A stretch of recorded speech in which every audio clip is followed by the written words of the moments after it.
கர்த்தராகிய இயேசு கிறிஸ்து சொல்லுகிறார், ஒருவன் என் வார்த்தைகளை கேட்டு விசுவாசியாமற் போனால் அவனை நான் நியாயம் தீர்ப்பதில்லை.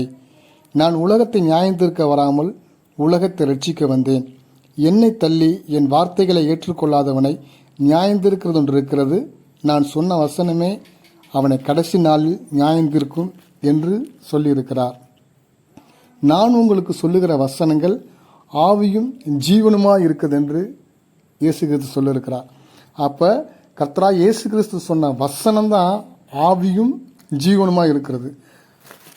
அந்த வசனம்தான் கடைசி நாளில் நியாயம் தீர்க்கிறதுமா இருக்கிறது என்று இந்த வாசித்த வசனத்திலிருந்து நம்ம அறிந்து கொண்டிருக்கிறோம்.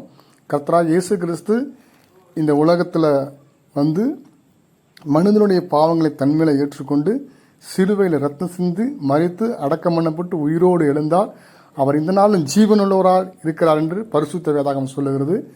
அந்த இயேசு கிறிஸ்துவை நோக்கி பார்க்கும்போது தான் நமக்கு மீட்பு உண்டு, பாவம் மன்னிப்பு உண்டு, ரட்சிப்பு உண்டு. அந்த இயேசு கிறிஸ்து சொன்ன வசனத்தின்படி நம்ம வாழும்போது தான் நம்ம பரலோக ராஜ்யத்துக்கு போக முடியும் என்று இந்த பரிசுத்த வேதாகமும் சொல்லப்படுகிறது.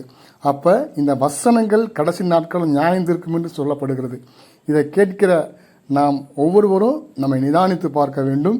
வசனத்தின்படி நம்ம நடக்கிறோமா என்று நிதானித்து பார்த்து அதன்படி நடக்க முயற்சி பண்ணுவோம். கர்த்தர் நம்மை ஆசீர்வதிப்பாராக. ஆமென்.